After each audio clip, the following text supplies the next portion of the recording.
Hello and welcome to this second instalment of Analysts Bar podcast with myself, Richard Ogando, and of course the ever insightful Colin Sisson. Hi, Colin. How we're doing? You're right. That's a nice introduction. I don't think I've ever been called insightful before, so thank you for that. It's only episode 2 as well. I know. There we go. So, how are we feeling anyway? Once a bad weekend, was it? Wasn't a bad weekend at all. Although, like I say, I'm going to have to lean on you. So it was one of those heart versus head moments for me. So my son had a all-day football tournament, which prevented me from going down tonight. So although I got my fill of football, like I say, I'm still missing Meadow Lane. So really, I'm going to rely on you, Rich. What was it like? Talk me through it. Well, yeah, it was just unbelievable, Colin. It really was. I actually sat in the cot for the first time in many years. My normal seats sort of midway in the Pavis, and so it was a different perspective for me. But with everything that was going off, I found myself down at the ground probably 45 minutes earlier than I normally would be. And even when the players came out, just to start their warm-up half an hour before kick-off or whatever, there was probably 500 or 600 people in the stadium at that point, and the noise then was unbelievable, really. And you could just feel it. You could feel the whole atmosphere. Everybody was just so happy to be there. And not only that, everything was so well organised. The club have done an absolutely brilliant job with staging that at the weekend, and the fans were impeccable, and of course we got the result to match as well, which was the icing on the cake, really, and a guaranteed spot in the playoffs. So yeah, that definitely softened the blow for me. Like I say, I was sat at home and still experiencing the stream and stuff. I was just delightful to see the kind of, just the pure emotion and hear it, even though through the stream, which can be a little bit kind of diluted at times, you could just kind of sense it, you know what I mean? And so I'm delighted for everyone who went down, and like I say, it was a fantastic performance as well. And, some of the intricacies as well that we've talked about and we're going to talk about today, I think really came to kind of fruition, and obviously we're delighted that having put episode 1 out with Ruben as front and centre, that he was able to live up to the billing.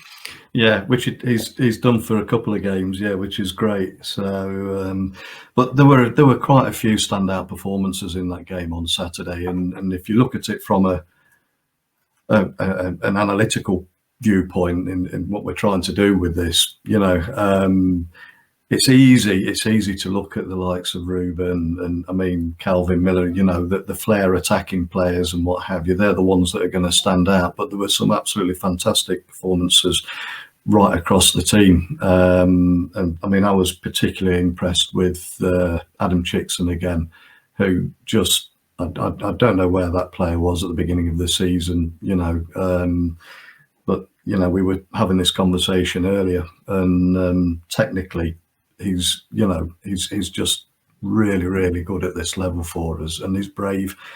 And you don't have any heart and mouth moments with him anymore either, and that he's got the ability to win the ball, take on a player, take the ball forward, work through the lines, and you've got every confidence that he's going to link up nicely with Calvin Miller, and we're going to be threatening. And I thought that was really encouraging.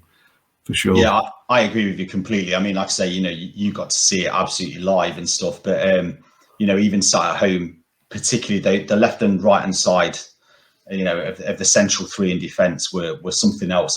Brindley stuck out for me, although I completely agree with what you're saying about Chickson, but Brindley's movement, and I think I sort of jokingly talked about Ian Burchnall inventing the roaming centre back tactic, which obviously I know has existed before then. It was more of a kind of an excitement of what I was seeing, in terms of this player who, first of all, is we would never have assumed he's a natural choice to play on that right hand side of the centre, and we're going to touch upon some formations and tactics sort of later on. But to see this player not only take on that slightly less familiar role, but then also to kind of have the confidence to take that in an offensive sense going forward. There was times when he'd overlap the midfield and was almost kind of lurking outside the 18-yard box as an auxiliary midfielder. It was just fantastic to see, wasn't it? It was, and there were a couple of moments in that second half as well.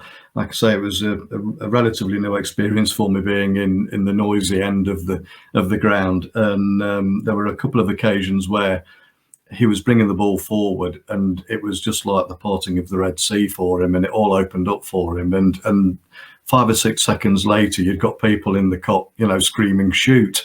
And that's the kind of progress that he'd made with those runs. And I think again that just goes to show the confidence that's starting to flow throughout the players in the squad as well, and that having that bravery that we keep saying this, that bravery that Ian Burchnall keeps talking about, that he wants in his players, when they're going forward. Okay, it was Weymouth, and no disrespect to Weymouth, because I think first half they actually gave us, a good run for our money. They were organised.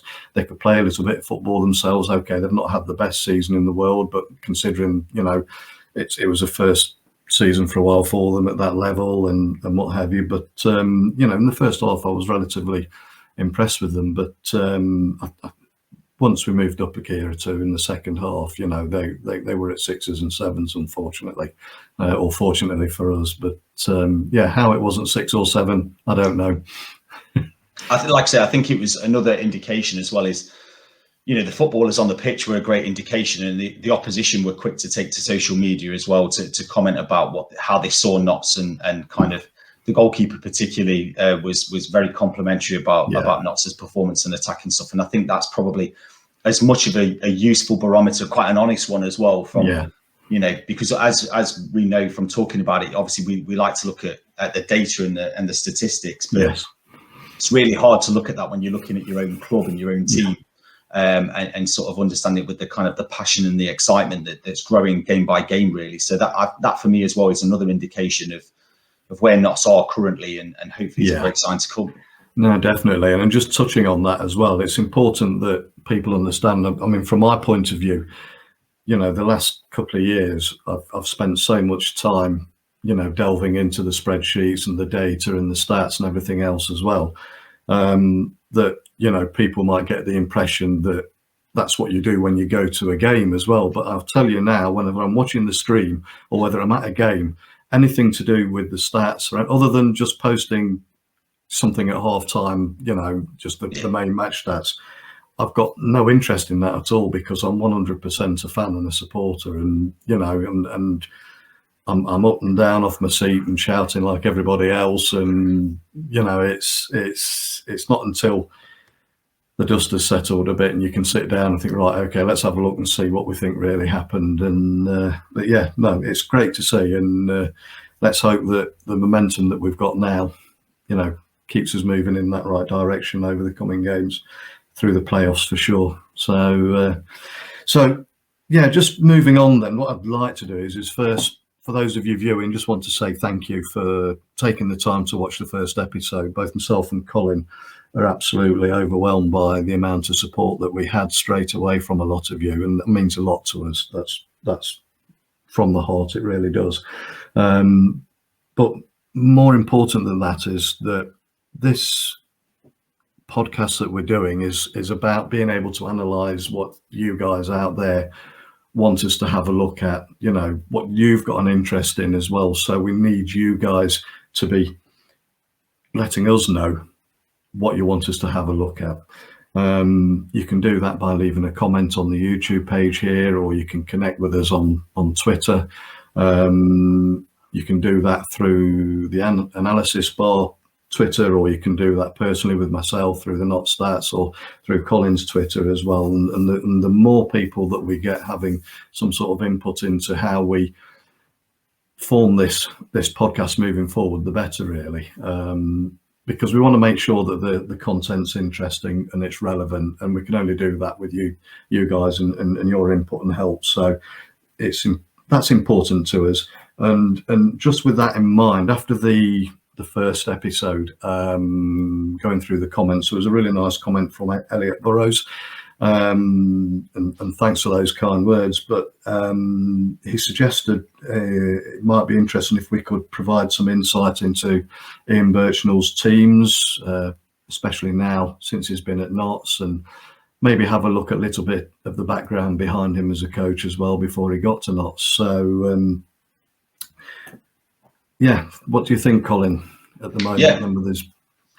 I think you're absolutely right. I think that's exactly what we're looking for. I mean, one of the reasons why we came up with the with the title of Analyst Bar is not just a terrible pun on graphs and bars, but also, you know, we wanted it to be a kind of an informal conversation as well. We wanted it to feel quite relaxed because, as we said in episode 1, statistics, tactical analysis, data analysis can seem an unfriendly place sometimes, a sort of strange alien world, and we're two people still trying to make sense of it ourselves. So we wanted it to have that kind of air of informality about it and being able to kind of talk and connect. And not only do I want to reiterate what you're saying about thanking people for already connecting, following, etc., but also we've reached out and connected to a few people who are working within football as well that's helped kind of support this podcast in terms of moving forward, which we'll talk about in a little bit more detail. Absolutely. So, you know, the more the merrier, really. And like I say, hopefully people will be able to enjoy what we're doing, but also contribute, and it will feed into the next episode and it will grow and grow from there. So thank you ever so much. Yeah, absolutely. Seconded on that. So what we're going to be doing on this episode is we'll have a bit of a closer look at Ian Burchnall and his favoured formations, key players in and around that at the moment at Notts, and even have a look at maybe some potential future players should the need arise. So what I'm going to do now, I'm just going to share a quick slide with everybody, and this is where I managed to do things completely wrong, but this is just a quick overview here. Ian Burchnall, and obviously we're all pretty familiar now with his background and where he was from, and you can see there he started off, he was originally an assistant coach over in the Swedish and Norwegian leagues there, but finally took over at Viking in Norway, where a lot of his time he was playing a number of different formations, and a lot of them probably didn't always link, and I think that was indicative of some of the struggles that he was having there with the club in general. He's mentioned in recent interviews about having directors of football or directors of recruitment, etc., that are looking for players that don't necessarily fit the way that he wanted to play, and I think the fact that he was probably, you know, looking at different formations all the time, that was a big contributing factor. But he's generally in the most, certainly during his time at Östersund before he came to Notts, been very much in favour of a 4-3-3, which you can see in the charts there. 4-3-3 is by far his best or his most used formation. But you know, in actual fact, when you look at his win percentages, if you forget the other formations, because there's about 6 or 7 different formations there, we can see that, you know, the more recent use of the 3-5-2 with the wing backs has probably brought him a bit more success than the 4-3-3 has done. What are your thoughts on that, Colin? I think the first thing that stands out really is flexibility, and I think, you know, it's reassuring to know that we've got a manager who is quite flexible. You know, that there is a different school of thought where people go into a club with a very fixed formation and they you know, make sure that they bend the players to that formation, and that doesn't necessarily always work, particularly if you're dealing with like you've talked about before, you know, limited budgets and those sort of things. So I think it's reassuring to know that we've got a manager who's got that kind of flexibility and is able to change and mold and adapt. And I think, you know, we've seen that at Notts as well, haven't we? You know, we've seen that in his earlier games where he's tried a few things out. And I think also it's important to understand that those formations that we were looking at as well are kind of related as well. You know, you could switch between one and the other within a game. You know, you might actually see 3 of those formations in 90 minutes. But I think it goes down to the flexibility of the players that you've got at your disposal as well. Absolutely. You know, some players can easily sort of move into those positions, and there are some who are very firmly fixed as well. So when we talk later on about kind of recruitment and those sort of things, and I have to say as well, there's some fantastic discussion outside of this podcast as well about recruitment and stuff that Charlie Slater's been doing and Lee Curtis has been doing as well. Absolutely, yeah. With Richard Montague, that you know, one of the narratives, one of the things that's coming out there is that word kind of flexibility. They're keen to stress that they're not looking necessarily at kind of just one player to play one position, because otherwise your squad's going to be massive, isn't it, in terms of trying to find those absolute certainties. You know, you're probably looking at 2 per position at least, to cope with injuries and those sort of things. No, absolutely, and I think that's one of the things that was apparent in those recent interviews as well that we've read and seen. In that, you know, he mentions if he's looking for somebody, you know, who's a defensive player, for example, you know, that might be predominantly, you know, a centre half in a back 4. He needs to know that they've got that technical ability to be able to adapt to a back 3 if need be as well. And you know, and I think that's something that when you look at the current squad, and we've touched on this before as well, you know, you have a look now at that back 3 and you've got your old-fashioned head it, kick it, get stuck in where it hurts, man in the middle, you know, with Mark Ellis there. But then now sort of he's suddenly got, we've spoken about them already, you know, you've got Richard Brindley and Adam Chicks on either side of him. And I think it's the fact that they've got that little bit of pace, that technical ability, you know, that just enables, it gives you that flexibility that you need.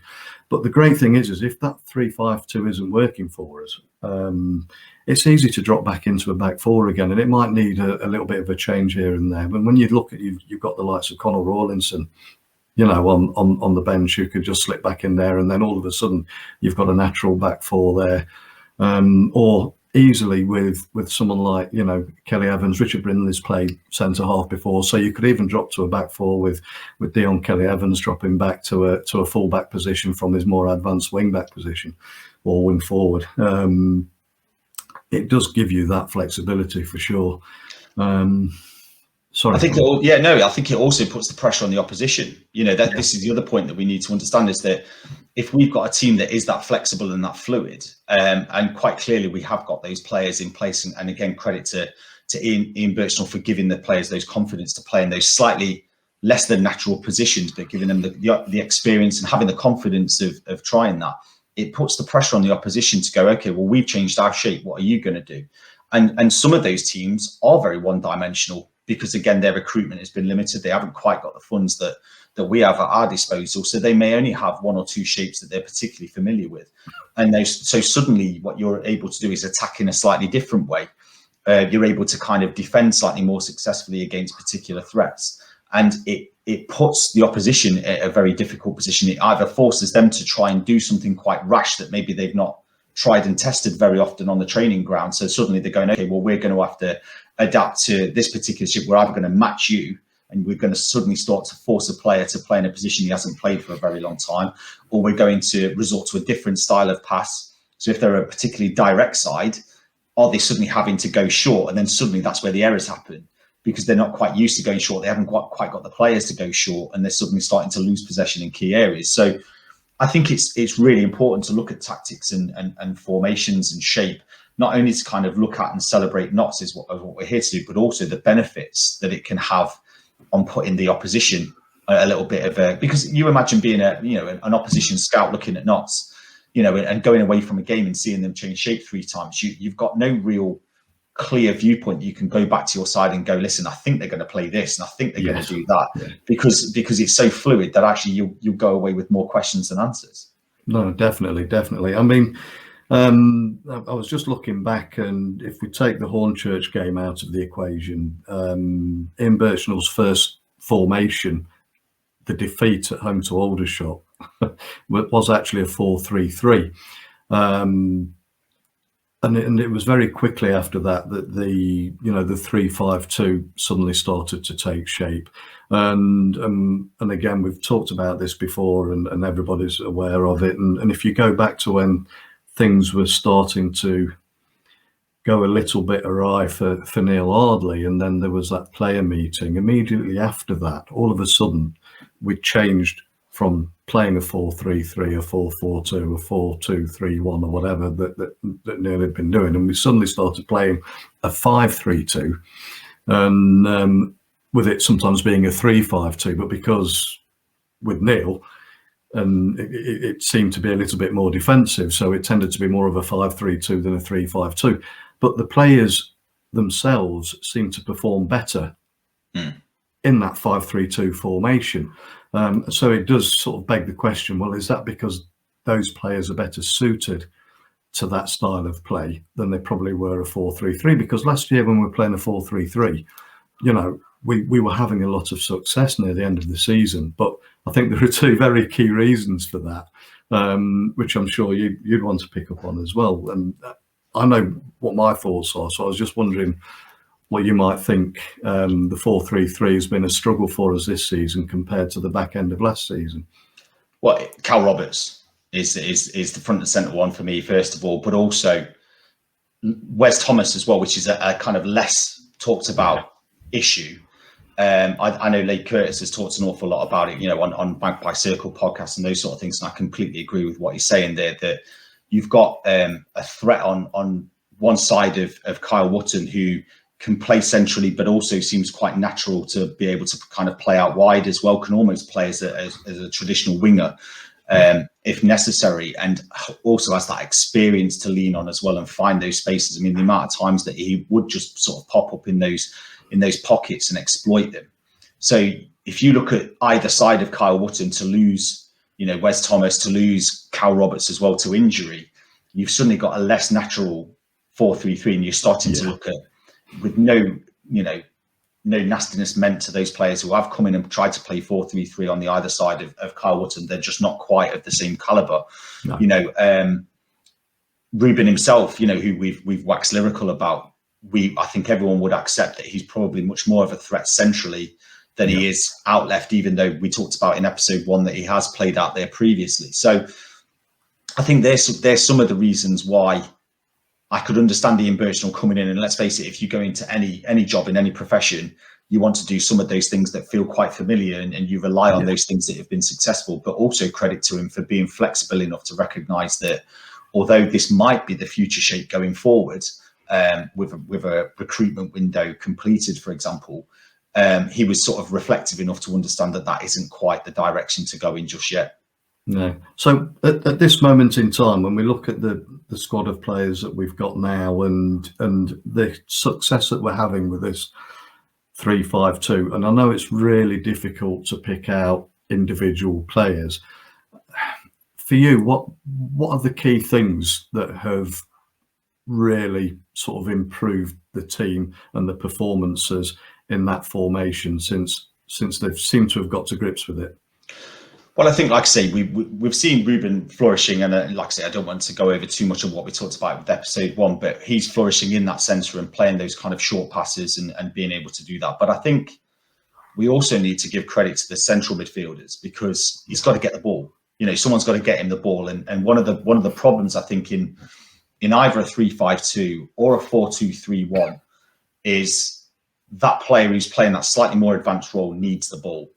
Otherwise, they get overrun, and then suddenly you've not only cut off him, but you've cut off the supply to the central forward as well. And we've seen that in plenty of games, haven't we? Where how deep Kyle Wootton's had to go to get the ball because the supply lines have been cut off. And so, to take that kind of process back a bit, is the central midfielders particularly, I think, have been exceptional, really, in terms of the way that they've formed together and played together and been able to kind of facilitate that formation. Absolutely, and it's quite funny, isn't it, now that you have a look at that midfield, and you've got a midfield of Michael Doyle, Jake Reeves and Jim O'Brien, and I'm pretty sure it wasn't very long ago that so many people were saying there's absolutely no way you can play those three in a three together in midfield, and they're proving everybody wrong. But I think what Ian's picked up on, for me, which is a really key thing, is that I think Jake Reeves has flourished now because he's been given a bit more freedom to be more of a threat going forwards. I mean, the amount of ground that guy covers, and having seen him for the first time in the flesh on Saturday, I've been one of his main critics at times on Twitter when I've been watching the streams and thinking, oh, he's always passing backwards, always passing sideways. Sometimes he doesn't even complete the pass, you know. But again, when you stood there and you're watching the players live, when you haven't watched them play for so long and you see what they do in the flesh, it's truly amazing. And the amount of grass that guy covers is unbelievable. And the same again with Jim O'Brien. I think what Ian's picked up on, and I think he mentioned this in the interview after Jim got his hat trick, was the fact that he'd identified that he's one of those guys that can make those third man runs from the midfield, that all of a sudden overloads the attack for you and overloads the opposition defence, and just makes you so much more threatening. Just like that. And we did see glimpses of that last season as well with Jim. There's been a couple of times when you'd seen him make those runs and he's got on the end of a ball and headed it back for Kyle to slot home or whatever. We've seen that 2 or 3 times. And it's just a shame that it hasn't been utilised more this season. But those 3 guys, forget the ages. And obviously, Michael Doyle, we'd like to think that he's going to concentrate probably more on a coaching role moving forward, and that he might not. He might think he's got another season in him, and I'm not going to argue with that because I've got absolutely no problem with it at the moment. But there's a lot of playing years left as well in Reeves and O'Brien as well. But they suit that 3-man role at the moment in the midfield. It's just what happens if we slip back into a 4 at the back and probably if we go a 4-3-3, it's probably not so bad. But then all of a sudden you've got Jim going out wide and Jake Reeves going out wide rather than playing a more advanced and central role. So there's that 3-man midfield that we were talking about, and I think what I'd also like us to do, if we can, Colin, is just probably have a chat about formations and how they work out and what are the key things that some of us need to be looking for when we're playing certain formations. So I don't know if you want to have a kick off with that. Yeah, and I think before we do, one of the things that we wanted to talk about and open up really is how available the football world is, like this podcast, but also the people who've kind of contributed to it. So I want to give a shout out really, first of all, to Russell Pope, and first of all to offer congratulations. So Russell Pope, for those who don't know, is he's head of performance analysis at Sutton United, and I started following him on Twitter partly because he's so open and willing to share kind of some fantastic resources, which you watching this video are going to see at the moment, which enables us to kind of talk a little bit more about tactical shape. He's produced a PDF ebook about tactics and about strengths and weaknesses, and we're going to kind of rely upon that in order to discuss and put it in context of knots. But I just wanted to celebrate him really, and first of all to thank him for the role that he's going to play in this, but also to allow those people at home interested in talking and learning more about tactics to reach out to people like these and find the resources out there, because honestly there's an absolute wealth of tactics and resources out there that can develop your understanding a bit further. No, definitely. And if anybody is interested in following Russell on Twitter, it's at Russell Pope 99. I would thoroughly recommend it. Some of his stuff on there is really insightful, and some of the slides that we've got for you now as well are directly from an ebook of Russell's that he's very kindly let us use for the pod today. And so I was hoping maybe you might be able to talk us through some of these, Colin, if that's okay, and hopefully give us all a bit more of an insight into these formations and what they actually mean. Sure. Well, like I say, I mean, when we get the slides on the screen, what we're going to be able to see is we're going to see the strengths and weaknesses of individual formations, particularly the formations that we've talked about already that Ian Burchnall has previously used, and we'll be able to hopefully flag up not only the sort of the strengths that Knots have been able to demonstrate, so the individual players who've performed those strengths, but also kind of thinking about recruitment, thinking about where we might be a little bit weak and where we might need to start thinking about solutions going forward from there. Absolutely. So where do you want to start with this, Cole? Go on. Let's have an element of risk. You throw me a All tactical right. shape. I'll tell you what. This is where I sound really cocky. Okay. Well, we've mentioned the 4-3-3 because obviously that's something that Ian Burchnall previously has been very comfortable with. So I'm just going to chuck this up here on the screen. So we're going to disappear now, and everybody can see. I'm just going to remove this this little banner as well, so that we get the full screen on there. Fantastic. So first of all, like I say, again, fantastic credit to Russell and the amount of depth that's gone into this. And like I say, this is sort of 3 or 4 slides that's on the 4-3-3. So if you want to know a little bit more than what you see on the screen, like I say, give him a follow, because he's a fantastic resource, and he's very open to sharing these things. So yeah, we've already kind of talked a little bit about the roles that we think that limit Ian Burchnall's ability to kind of play 4-3-3, particularly what we'll call the number 7 and number 11 that you can see on the screen at the moment. And that is that without someone like Wes Thomas, who can, as you can see with, let's say, the number 7, let's play him in that particular role, he was very capable of being able to go out wide like that arrow demonstrates, but also to tuck in and support Kyle Wootton. I don't feel that we've necessarily got someone who plays in that ideal strength. Yes, Ruben can play there, but I think as recent games have demonstrated, him playing in that much kind of, we'll call it that number 10 role, that slightly deeper sort of position that we find in a 4-2-3-1, for example. Ruben's far more effective, and like I say, as much as he could play a role out there, and it may be the case that Ian will use him particularly, like I say, to throw the opposition off. I think we probably want a slightly more natural solution on there. And equally, on the right hand side, I think Cal Roberts is someone that screams and shouts for being selected in that particular position. The amount of times that we've seen him playing in that position and then cutting in on his left foot, for example, and having a finish, that's something that I want to see again. I'm desperate to see again, really.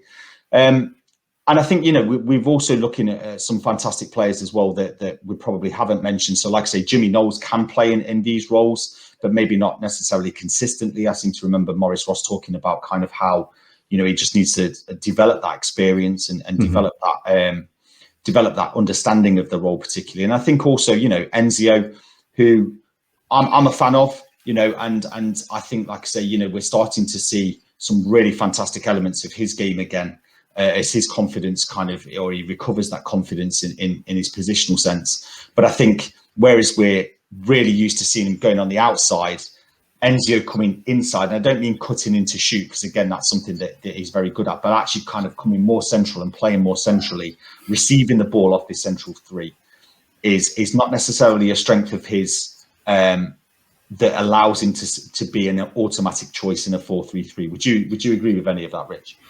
No, absolutely. And I mean, I'm just kind of scanning Russell's slide here, which is really informative. And like you said earlier, if anybody wants to have a proper look at this, then just follow Russell on Twitter, and you'll be able to access all of this wonderful stuff. But it's interesting how flexible the 4-3-3 can be, because it can very easily become a defensive sort of 4-5-1 if need be, or a 4-1-4-1.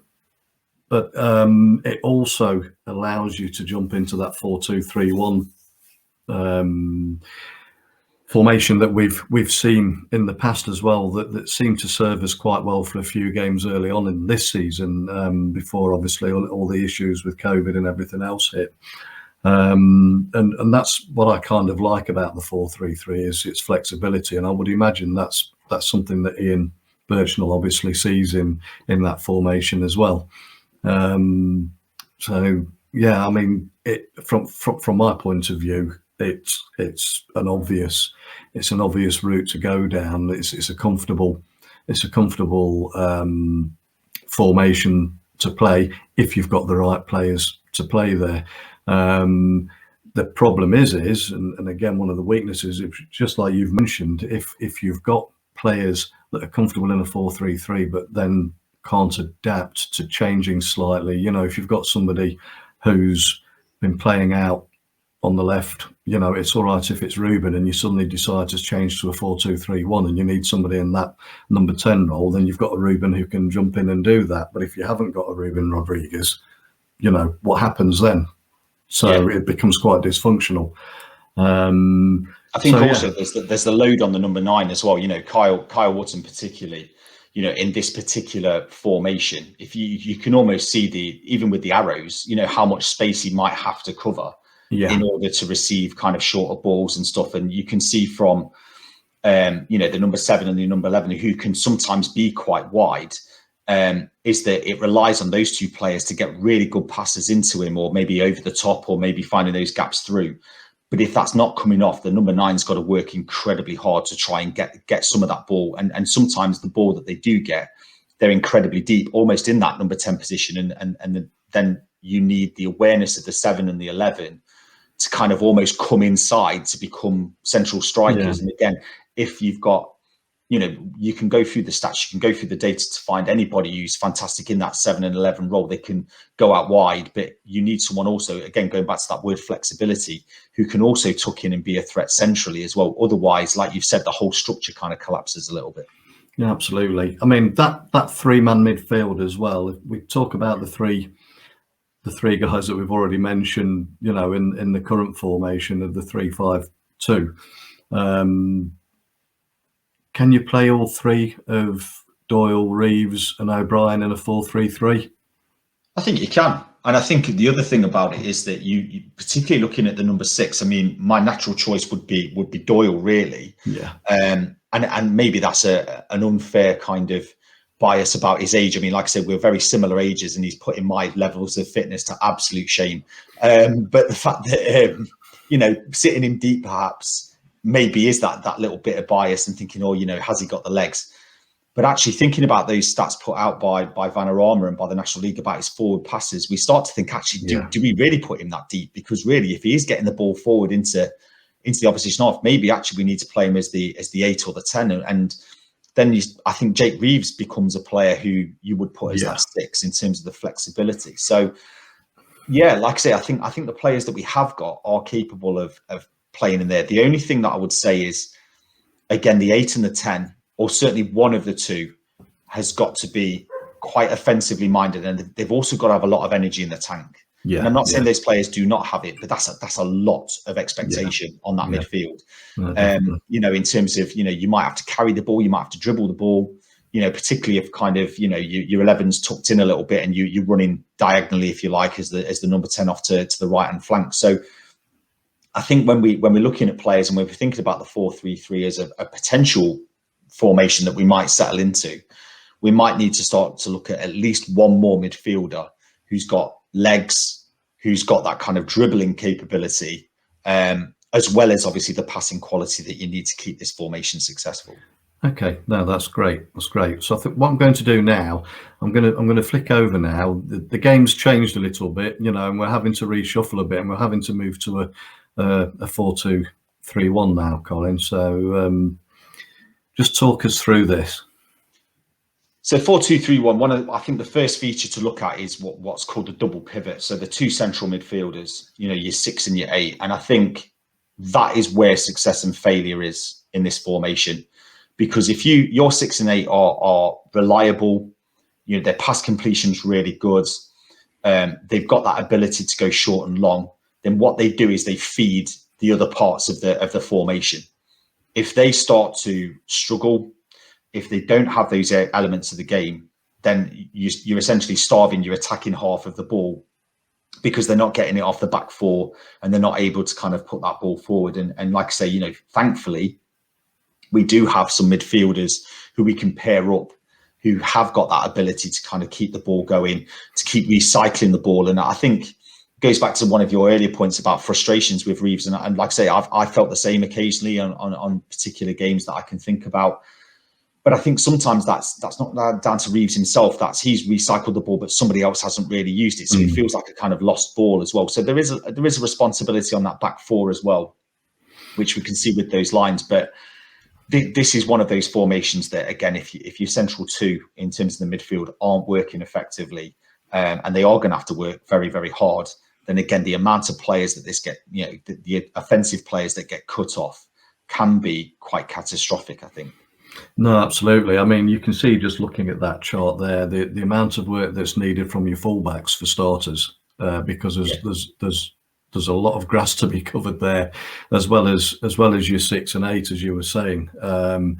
And yeah, it's probably, without realising it, I'd never looked at it this way before, but when you look at it now, it kind of, this 4-2-3-1, it's probably a lovely formation for the forward attacking players, but it must be like really hard work for your defensive players and your 6 and your 8 just there then, because they have got to be on it, haven't they? Oh, they all have. of the time. They have. Yeah. And I think also, that's where also you're going to need to start looking at your centre halves as well, because there are going to be times when your 6 and 8, maybe playing with their back to the rest of the pitch, are going to need to kind of lay the ball off to your central 2. And again, if they're not capable, then again, suddenly you're defending, or your 4 and your 5, your 2 centre halves, they panic after receiving the ball off the 2 central midfielders, and they go long, for example. And then, like I say, you're bypassing your midfield then. So, yeah, you're absolutely right. There's a lot of load on the central midfielders in this formation. There's the need for them to be able to trust the players, not just in front of them to receive the ball. So again, Ruben's doing a fantastic job in that kind of 10 role. Yeah. But also the load that's on your central 4 and 5, because if they're not equally capable of distributing the ball safely, then it's all for nothing, isn't it? Yeah. And again, you kind of cut off and you're isolating individual players. And I think this is where we've probably struggled a little bit when we've been playing other teams that with a particularly high press against us, because it completely condenses that open space that you're hoping that first of all your fullbacks and then your 7 and 11 are going to be able to take advantage of, and suddenly that outlet playing from the back isn't available to you, is it? Yeah, I agree with you completely. And like I say, I think this is where the benefits of someone like Calvin Miller, who can play out on the left, for example, and really kind of take that ball forward and move that ball forward, rather than just relying on passing, for example, comes into his own. And then we're very fortunate to have Dion Kelly-Evans and Brindley, particularly on the right-hand side, to do that. But again, you need that flexibility. You need to be, because again, these players will burn out. We talked about the load on the midfielders, but also, if you look at just the amount of distance that's going to be covered by your fullbacks, for example, that again, you need 2 of them in each position, really, or 2 options certainly, to be able to kind of maintain that for a long period of time. No, absolutely. Okay, so we'll move on now then to something that we're more familiar with in recent times, which is the 3-5-2. And this particular slide, I've got 2 slides here. This first one here is showing us using a 3-5-2 when in possession. And there's some information there about advantages and disadvantages. What is there on this when we're in possession on a 3-5-2, Colin, that you can sort of talk us through that we might find interesting? For me, the most significant actually is the back 3 suddenly become that kind of focal point of having the ball. And I think there's a very good reason for this image to have, your back 3 central defenders having the ball in this image. Yeah. And that is that. And again, I think this is probably giving us great context for why Ian Burchnall has probably chosen his options on the left and right hand side being Chickson and Brindley, because again, their distribution and their ability to on the ball is going to be absolutely necessary for the success of this. If you imagine that you've got slightly less technical players in numbers 5 and 4, as you can see on here, this whole thing breaks down, because if you look at the opposition and what they're playing in this particular formation, they've gone incredibly defensive. They've moved to that kind of block rather than pressing the ball, for example. If your number 5 and number 4 chooses to play this long or play a risky pass, then suddenly they're countering, because you're spread out, you're waiting to receive that ball and create a kind of fluid movement, creating those triangles, as you can see with the number 9, the number 10. You need to be able to move that ball to get those triangles working. Yeah, and you can players who lack the technical ability at the back there, this whole system breaks down.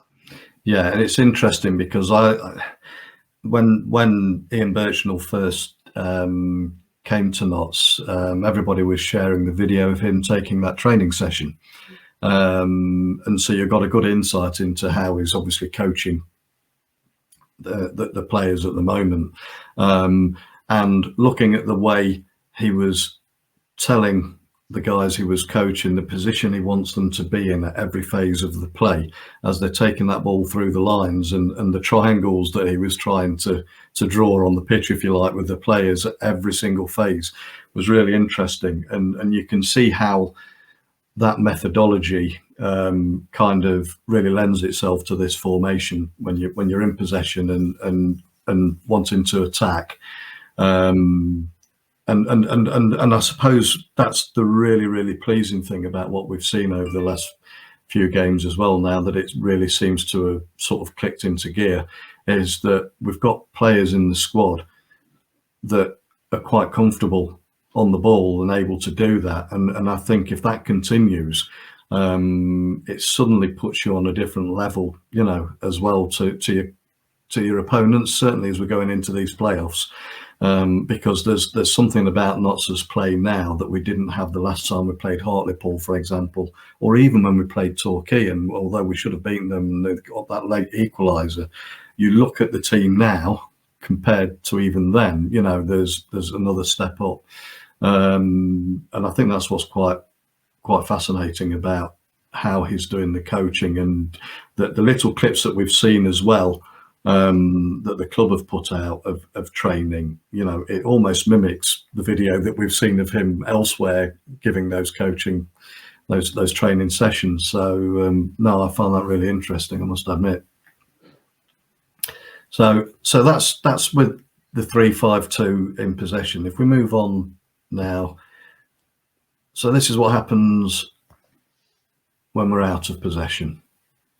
Yeah, and you can see how formidable that is already. You know, in terms of getting your back line sorted, particularly. And I think this is where, you know, someone like Ellis playing in that central role becomes instrumental. You know, having that kind of slightly more experienced head to be able to marshal it, to be able to get, and let's also remember, you know, Slocum as well. You know, I think there's my confidence in the team has increased since Slocum's come back in goal as well. Absolutely. And being able to kind of get this shape together, which I think, like I say, you know, they can be slightly more unfashionable positions, can't they? The goalkeeper and that kind of, you know, that battle-scarred centre half, but actually you need them to be able to get the discipline of this shape together. I think when we look at the midfield three and then becoming incredibly flat and defensive, you know, there's an awful lot of experience in there as well that's going to be able to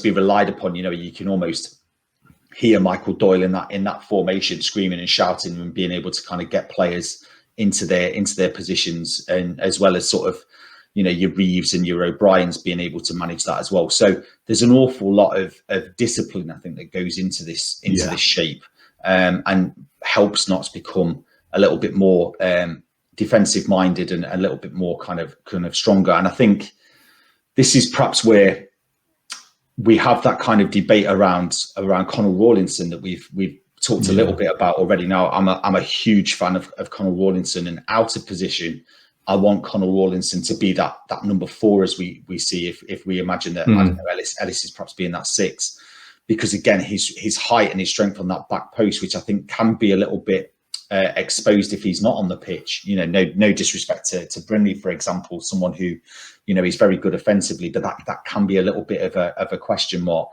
But then, of course, if you're picking Conor Rawlinson, and I'm sure he'll be the first to admit it, his technical ability is not quite on the same level as we saw with Brindley, for example, playing in that one. So that's where Ian Burchnall, I think, has got a big, I won't say a headache. I don't think it's a headache, because you're choosing between two very sort of strong professionals, but at the same time, what you're gaining with one, you know, you're also losing in the other way as well. So gaining out of possession, you might be losing with possession, for example.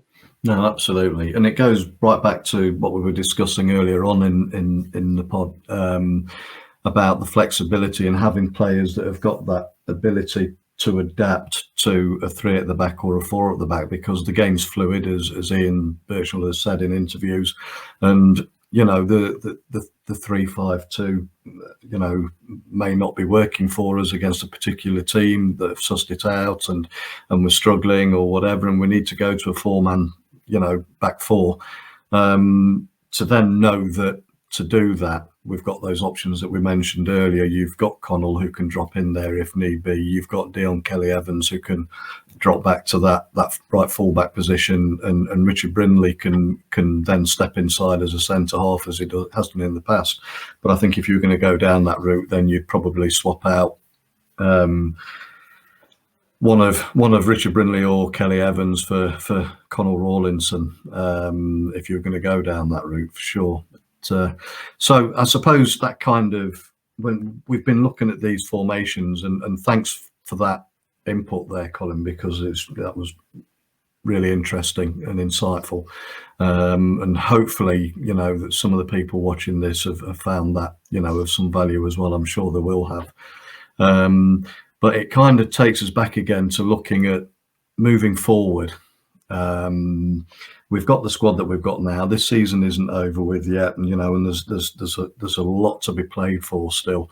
And we don't know what league we're going to be in next season either. But we do probably need to be looking already. And I'm sure, listening to Richard Montague and reading what he said as well, he's already said that if they weren't already preparing for next season, regardless of what division we're in, then they're not doing their jobs properly, basically.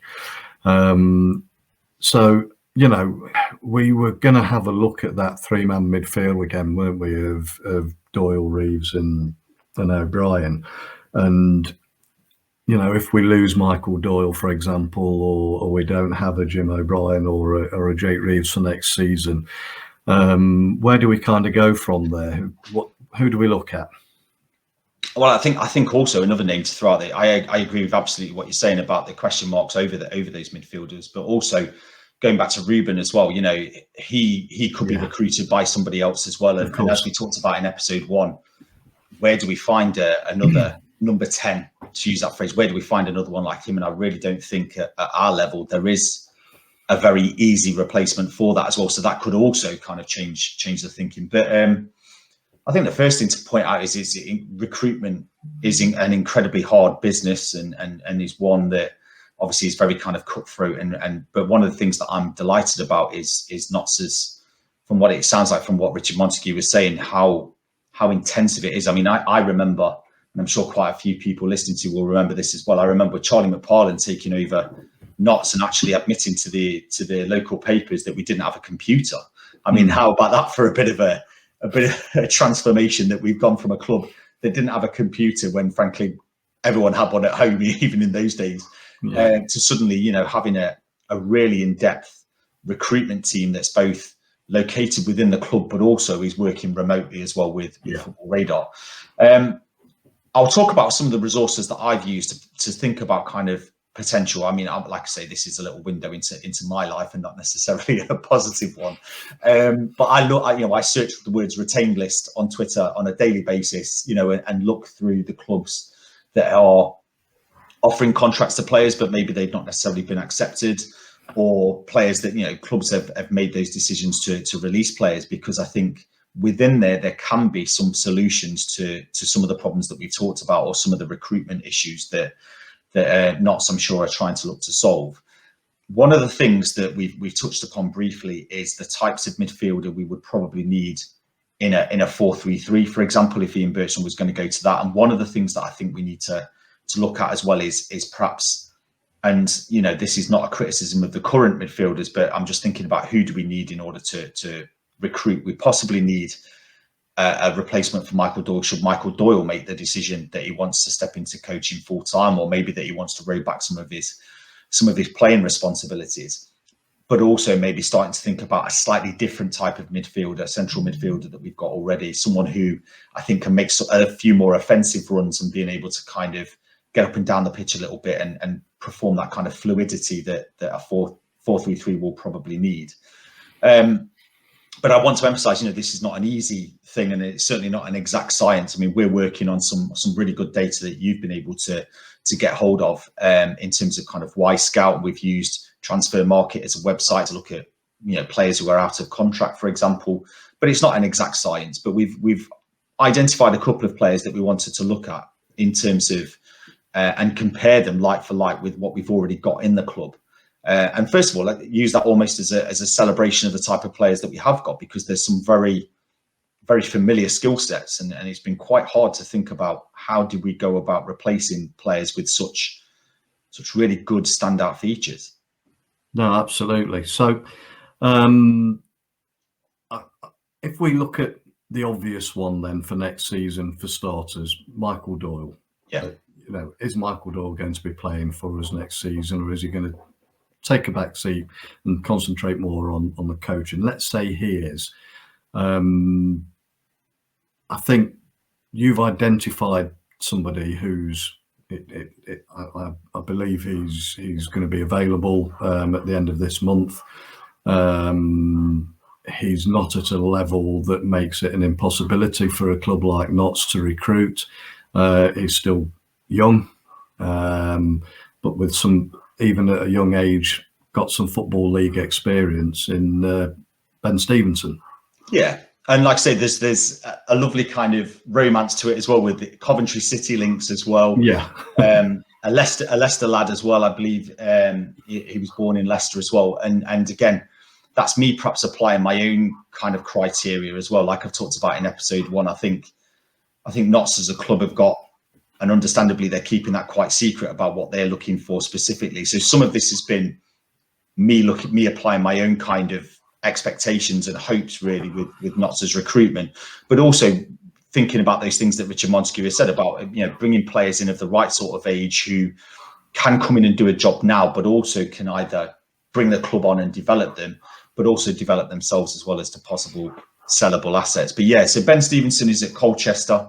Yeah, 32 appearances in League Two this season, I think. And I think that's reassuring in itself, that this is not a bit part player at all. This is someone who is kind of fundamental to their performances this season. But also as well, someone who has got the potential to kind of move forward, who hopefully wouldn't see Notts as a particularly a kind of backward step, particularly when you think about the kind of the geography of where we are and where he comes from and the clubs that he's played for, as well as probably having a few familiar faces in the Notts squad already. The thing that stands out for me for Ben Stevenson is not just those kind of logical standpoints as well in terms of age or whatever else, but there's also the kind of his ability, whenever I've seen him and whenever I've read things about him, whenever I've kind of seen clips about him, is he offers that same thing that Michael Doyle has, which is that kind of ball retention in terms of the passing and those sort of things and the pass completion. Because if we're going to rely on somebody else other than Michael Doyle, particularly if they become that deepest, that six, that is something that is absolutely fundamental to play that particular role. Because again, as we've talked about, it only takes one facet, one part of that tactical kind of shape to not work for the whole thing to kind of grind to a halt. And I think recruiting a player who can play in that position, they definitely need to make sure that they can retain the ball and recycle the ball. Well, what I'm going to share with you now is I've got some data from Wyscout as we've discussed, and one of the great things there is that I can then generate a bit of a visualization that allows us to compare players for similar attributes, but also I've been able to dig out a couple of heat maps as well, which are always useful to have a look at. So this is basically how Ben Stevenson and Michael Doyle compare. So you can see on the radar chart, first of all, that we've got pass completion, long pass completion, cross completion, successful dribbles, duels won, aerial duels won, and then losses in your own half and then recoveries in the opposition's half. So when you actually have a look at that there, although there is some differences in some of the attributes, they're not too dissimilar as players. No, absolutely. And I think that's one of the absolute benefits. If you can imagine that we might be recruiting a player who's, I believe, 24 years old and can pretty much do certainly the crucial jobs that Michael Doyle performs for Notts. And I think it's also important to flag up, even though I don't think that statistically it's going to make a huge difference, because I think as we found, as Notts fans watching Notts in the National League, there isn't a huge difference of ability really, or contrast between League Two and National League. So I think that's important to kind of contextualise that. So things like losses in their own half, Ben Stevenson, you might look at that and think, oh, is that a bit of a risk? But, he's being closed down by League Two players. And so we might be bringing that line a little bit closer together when we start to contextualise it. But as you can see with this shape, this is someone who seems to be able to do that job that Michael Doyle does so well for Notts. Yeah, and the pass completion is a really big thing there, like you say, because that's obviously one of Michael Doyle's strengths, and it's certainly one of Ben Stevenson's as well. Yeah, and it's the duels one as well. So thinking about being that slightly deeper central midfielder, and we'll talk about the heat map, I'm sure, in a minute. But if you think about him being in that position in front of the defence, either receiving the ball and being able to distribute that successfully, he seems to have that in his locker. But also, the duels won. So making sure as well that on his defensive footing without the ball, that there seems to be this ability, just like Michael Doyle demonstrates, of being able to win that ball back and then being able to set up the counter. So it's those two things that stand out for me as reassuring me that Ben Stevenson, even though I think he has been offered a contract by Colchester, but I think Colchester are having one of those seasons that we've had not quite frequently of quite a lot of churn, quite a lot of kind of turnover. There's been an awful lot of players let go. I could conceivably believe that he might look at somewhere else, whether that's Notts or somewhere else, I don't know. But even though that contract's been offered, I don't necessarily believe that that's a foregone conclusion. So this is someone who could potentially, I think, fulfill that very vital role. Okay, that's interesting. And again, you mentioned the heat map. So if you look at the two heat maps, apart from the fact that Michael Doyle at 39 years old seems to cover a hell of a lot more ground than a young 20-something man there, their actual positioning on the pitch and where they play most of their football is almost identical. Yeah. I think, like I say, you've got Doyle's left-footed element coming in there, so you've got that kind of bias over to that left-hand side slightly, which I think is understandable. Yeah, but you're absolutely right. It's almost a mirror image, isn't it, in terms of that positional sense? And I think going back to that word fluidity, we've got that there in heat map version, haven't we? We'd be more concerned if we just had a couple of these areas kind of covered, because if we were going to switch it up, if we were going to move him into a slightly higher, so in a double pivot, for example, it looks like certainly from the heat map he can do it, and it also looks from the skill set that Y-Scout has been able to provide for us that he could also do that as well. No, absolutely, excellent. So we've identified somebody there who, if need be, we could potentially look at, as a replacement for a Michael Doyle. If we have a look at Jim O'Brien and Jake Reeves, I think the two they're very different players, but very similar as well. So it's quite difficult, but I think you'll find that Jim O'Brien tends to favour the left side of the pitch a little bit more, and Jake Reeves probably more the right side. But there's somebody else who I know you've spoken about before on Twitter, and that you're quite keen on sort of singing his praises generally, that you'd like to talk to us about. Yeah, so it's Ben Fox. He actually follows me on Twitter as well. So I hope there you go. So I thought I'd throw that in there as a bit of a plug. I'd like to say that I haven't started the recruitment process with him, though. I'd like to make that clear. But one of the things that stood out for me whenever I've seen him play and seen footage of him is he's got that kind of raw intensity that gets fans off their seats. And I know that's not necessarily a kind of statistical viewpoint or those sort of things, but he really has got that in his locker. And I think one of the things that you need in that central three is you need at least one player who can kind of break out of that shape and be able to carry the ball perhaps into slightly more attacking areas, particularly if you imagine a 4-3-3 and your wide forward on, let's say, the right-hand side is tucked in a little bit, there's a vast chasm to exploit there, and you need to be able to feel that you've got a player who can kind of dribble the ball into those areas. And I think Ben Fox is one of those players who can do that. I'll tell you that there's also a few other things as well. So again, he fits my criteria, certainly that I'm looking at or hoping that Notts exploit a little bit, is that kind of regional element. So he's from Burton, the right sort of age as well, 23 years old. Also as well, and I can't, again, this is more of a romantic view rather than a kind of statistical, kind of data-driven view, and that is that I can't help but hear the echoes of him and Curtis Thompson. And before I say that they're similar players, they're not at all, but there are some similarities in terms of Ben Fox is a player who was brought up through Burton, through the youth ranks, one of those players that was given opportunities very young, excited the fans an awful lot, then had a bit of an injury. Well, I say, quite a bad injury, really, in terms of ligament injury that slowed progress down. And I seem to remember Curtis Thompson having a similar sort of thing. Yeah. Struggled to get back in the side as well. And whereas Notts obviously lost out quite significantly to losing Curtis, this is the sort of player who's on that kind of trajectory. I think that I would really hope that the club would act upon or certainly try and recruit from. I think it's also important to understand that although he's played, I think it's something like 37 games in his career in League One. I think he made one appearance in the Championship as well. This is a lad who's dipped down to the conference a few times and had quite a few experiences in the conference. So this is someone who's not frightened to come down to our level. This is someone who's got experience of our level as well. And so ticks an awful lot of those kind of slightly more emotional boxes for me before we start to sort of dig down and look at the statistical element as well. Yeah. Okay.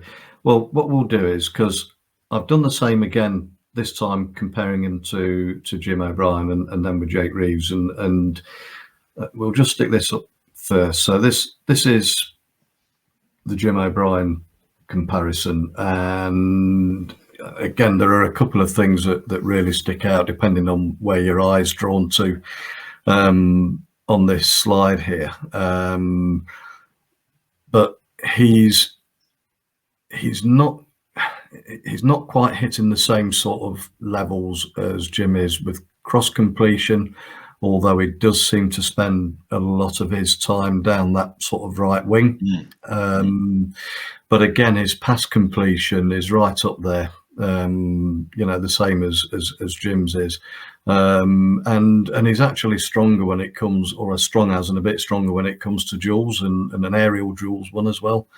But if you look at the heat maps, he spends a bit of time in the centre of the field there and a little bit over to the left when need be, but he obviously very much enjoys being down that right hand side, doesn't he? Whereas you can see Jim's been played, and this is what I should add as well is that the heat maps, the data for these heat maps are and these stats, which is something I should have mentioned earlier, they're all based on the radar charts are averages based on 90 minutes of play.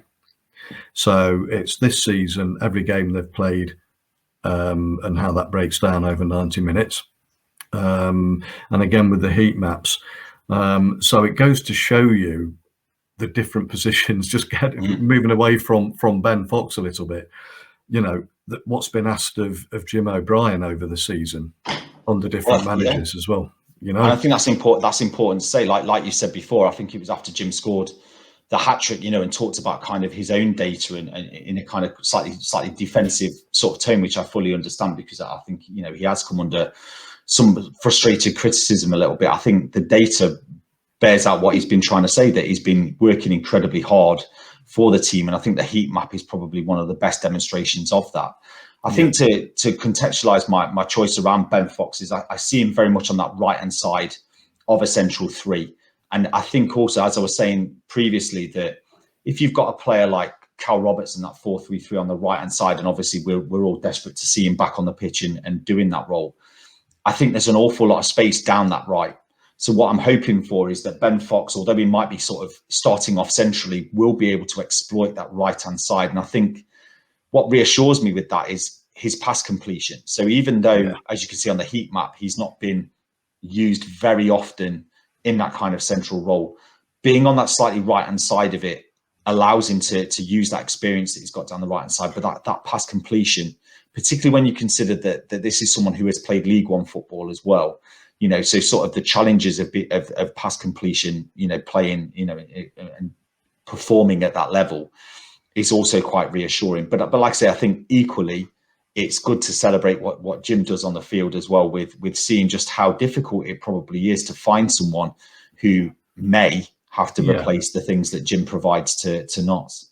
Okay, well, what we'll do now is we'll just switch slides. And here we are, Ben Fox again, this time comparing to Jake Reeves. And this just goes to show you how there is a difference between Jake and Jim. And you can see here that Jake's actually quite good. Jake Reeves is quite good when it comes to successful dribbles. And again, he's winning his duels. And of course the pass completions there as well. But Jake Reeves' heat map, again, you can see he's probably more in line with Ben Fox than Jim O'Brien is, because he's very much, again, he's been asked to work an awful lot this season and cover a lot of ground looking at that heat map, but he's obviously spending a lot more time out on the right hand side than anywhere else.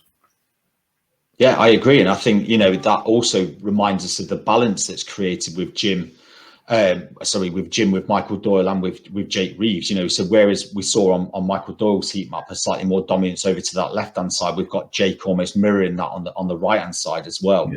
And so, like I say, the hope would be that someone like Ben Fox would come into the club and be able to take up some of that responsibility that we see Jake having to cover on that right-hand side if Jake became much more kind of central, shall we say. So as we can see with Jake's heat map, that he can provide that role in that central position. And we can also use Jake's successful dribbles as well. So he'd just do that slightly more centrally, while someone like Ben Fox does the work down the right-hand side. But also, but like I say, having two players with, again, that pass completion, which I think is going to be fundamental to Ian Burchnall's tactics, whichever shape he plays. I can imagine that Richard Montague sat down and looking at and possibly discounting players, on behalf of Ian Burchnall, because can they complete the passes? Can they be relied upon to receive the ball and to keep that ball going?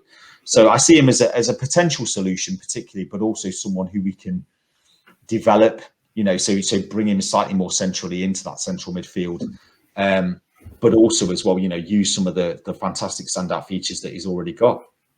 No, that's great, and I found that really, really interesting again. And this is the one thing that I absolutely love about getting so heavily involved in the data side of things is that being able to, I mean, for all of that data there, I've been using Y-Scout, and to be able to have that available was interesting. I feel happy about using Y-Scout as well, because I think Ian mentioned again in his interview that when he found out about this central defender that had been signed for him that he knew nothing about, and he had to check him out. So I had to check him out on Y-Scout. So no, it's great. But being able to draw those comparisons and measure those attributes and being able to try and put square pegs into square holes and everything it gives you a much better understanding of what the recruitment process is going to be like as well for Notts moving forward, and hopefully you never know, they might even take some notice of what you've been saying, Colin, and we might have a Ben Stevenson or a Ben Fox in the Notts County shirt in the not too distant future. Who knows? But who knows? And I think it's going to be fascinating as well to just see where these players end up. The transfer market is a fast and fluid beast, isn't it? And absolutely, being able to look at those players, and we going back to what we said in episode 1, we've got no lofty ambitions to believe that we are going to be calling the shots at Notts in terms of their recruitment process, but just being able to kind of compare what we're saying and possibly seeing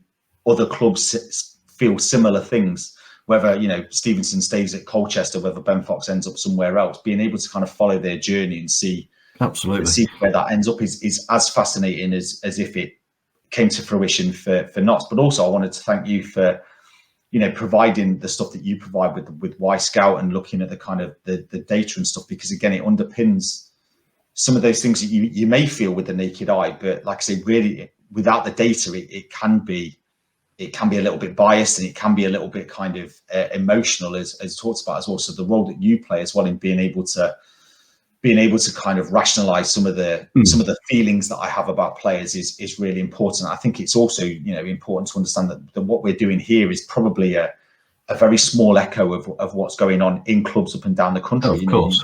You will have teams requiring scouts to go down and watch games, as they'll be able to do now post COVID restrictions. But also, if it isn't backed up with the statistics and the data, there's a very good chance that the clubs aren't going to go forward and pursue those players. So thank you for the role that you provide as well. No. Well, it's for me. There's a real pleasure in doing this, and if nothing else, I'm just hoping that it's opening up this whole data world, and to a lot more fans and who, like you said earlier, will be able to find it a lot more accessible moving forwards, the football world in general, even doing little things. I mean, thanks to you, I just recently got my PFSA level 1 in football performance analysis, which is something I'd never ever dreamed of doing a couple of years ago, and I'm looking at the level 2 course now as well, and that's the kind of journey that this is taking us on. And I think that's, again, going right back to the beginning where we were thanking people for the first episode and getting involved. I'm conscious of the fact that we're 1 hour 16 minutes into this one now, so hopefully people stick with us through this one as well. But the importance that we have, people getting involved, getting in touch. If anybody has an eye for a player or whatever and thinks, oh, I'd love to see them, find out a bit more about that player. Would they fit into an ops role? Would they be good somewhere else at another club? We're Notts fans and everything, but we're all, we're football fans first and foremost. And like you say, being able to follow these players in their careers as well, or if it's away from Notts, or even, if we've got other fans out there who are enjoying the podcast, it doesn't matter who your team is. Just come to us with players that you think you've got an interest in or might be interesting for us to have a look at, and we'll do the hard work and we'll put the numbers together, and we'll let you know how it turns out. But it's important that people feel that they know that they can get in touch with us and have that involvement. I agree completely, and I think that's a nice sort of point to summarize on, really, is that we've had the benefits of people working in football and looking at these sort of things and throwing their doors open and offering us advice. And again, a final thank you to Russell Pope, for example, for his slides. But also, by all means, join the debate and throw some names out there. And hopefully in the next podcast or the next few ones, we might be able to start digging a little bit further and start looking at some of these solutions and, just get excited about this new era that Notts seem to be going through in terms of their recruitment, but also, extending our journey as well in terms of understanding the football world a little bit better. Absolutely. Well, if we're going to wrap things up a little bit, obviously, it'd be great if people could subscribe to the YouTube channel as well. I'm sure there's a subscribe button somewhere on the page there. Feel free to comment as well. Use the comment section for any thoughts on anything you might like to see in the future. We're easily accessible on Twitter as well. Just get involved. And thanks again, Colin, for your input. Like I said right at the beginning, very insightful, very enjoyable, and we'll look forward to episode 3. Definitely. Thanks again. Look forward to it. Okay.